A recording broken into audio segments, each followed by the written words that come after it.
Hi, this is Nagendra from ఎన్ఎస్కేప్ channel. ఈరోజు మన topic court Kachehri web series review. ఇది తెలుగులో కూడా సోనీ లీవ్లో ఉంది.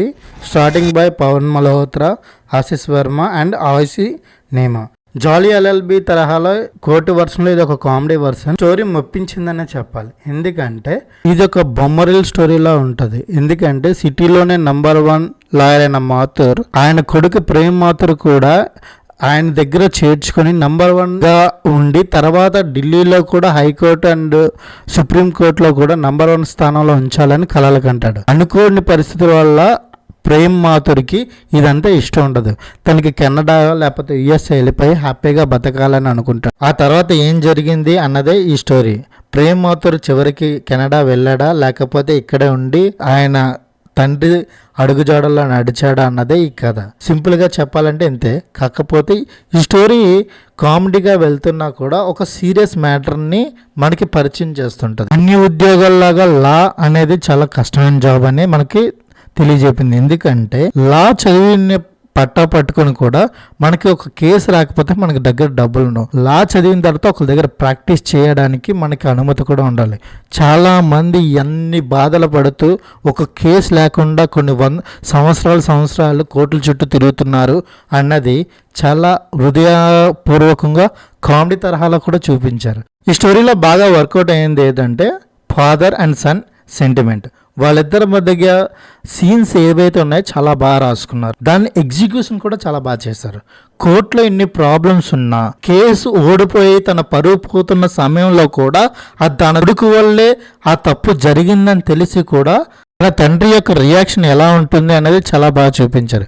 రియల్గా అయితే అలాగే ఉంటుందేమో, అంత బాగా యాక్ట్ చేశారు పవన్ మల్హోత్రా. మిగతా యాక్టర్స్ అందరూ పర్ఫార్మెన్స్ బాగుంది, బ్యాక్గ్రౌండ్ మ్యూజిక్ బాగుంది. స్టోరీ ఒకటే కేసు వస్తుంది. ఆ కేసుని వాళ్ళు ఇన్ని మలుపులు తిప్పారంటే అన్ని మలుపులు తిప్పారు. క్లైమాక్స్ అయితే చాలా బాగుంది. ఫైనల్ ఎపిసోడ్ మాత్రం నేనైతే ఎక్స్పెక్ట్ చేయలేదు ఇలా కూడా జరుగుతుందా అంటే జరుగుతుందేమో. ఈ ఫాదర్ అండ్ సన్ సెంటిమెంట్తో పాటు ఇంకో స్టోరీ కూడా ప్యారలల్గా నడుస్తుంటుంది. అదే సూరజ్, అడ్వకేట్ సూరజ్. ఈయన హరీష్ మాథుర్ దగ్గర అసిస్టెంట్ కింద చేస్తుంటాడు. 8 సంవత్సరాలు కూడా ఆయన దగ్గర అసిస్టెంట్ కింద ఉన్నా కూడా ఒక్క కేసు కూడా ఇవ్వలేని పరిస్థితి ఆయనకి ఏర్పడుతుంది. అది ఎందుకు ఏర్పడింది అనేది రీజనింగ్ ఇవ్వలేదు, కానీ క్లైమాక్స్లో ఆ క్యారెక్టర్కి ఒక జస్టిఫికేషన్ ఇచ్చారు. అది బాగా నచ్చింది. తర్వాత ప్రేమ్ మాథుర్కి సూరజ్కి మధ్య సంభాషణలు, వాళ్ళ ఫ్రెండ్షిప్ కూడా చాలా బాగా నచ్చింది. ఎందుకంటే వీళ్ళిద్దరు హరీష్ మాథుర్ దగ్గర వీళ్ళిద్దరు కాంబినేషన్ కూడా బాగా వర్కౌట్ అయింది. వీళ్ళ ముగ్గురు కలిపి ఒక కేసు సాల్వ్ చేస్తారు. కేసు సాల్వ్ చేసిన విధానం కూడా చాలా బాగా చూపిస్తారు. క్లైమాక్స్ అయితే అదిరిపోయిందనే చెప్పలేదు. ఎందుకంటే అది రియల్గా అయితే ఇలాగే జరగాలి. ఎందుకంటే ఇంకొక దారి లేదు. అక్కడున్న సిచ్యువేషన్ అలా క్రియేట్ అయ్యిందనమాట. న్యాయం అనేది ఇలాగే ఉంటుంది.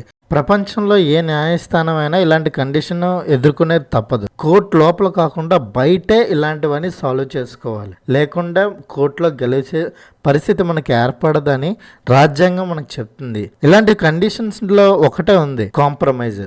ఆ కాంప్రమైజ్కి తగ్గట్టు మనం యాక్సెప్ట్ చేయాలి. లేకపోతే మనం ఎంత అనుకున్నా అది మనకు మైనస్ లాగే కనిపిస్తుంది. ఇలాంటి సిచ్యువేషన్ క్రియేట్ చేసిన విధానం అయితే బాగుంది. ఆ సిచ్యువేషన్ని ఏంటని చేయడానికైనా ఈ వెబ్ సిరీస్ చూడమని నేను మీకు సజెషన్ చేస్తున్నాను. ఎందుకంటే లాయర్ తప్పు చేస్తే ఒక జీవితం నాశనం అయిపోతుంది, ఒక డాక్టర్ తప్పు చేస్తే ఒక ప్రాణం పోతుంది. ఈ రెండు సమాజానికి చాలా ఇంపార్టెంట్ విషయాన్ని చాలా బాగా కన్వీనియన్స్ చేసి చూపించారు.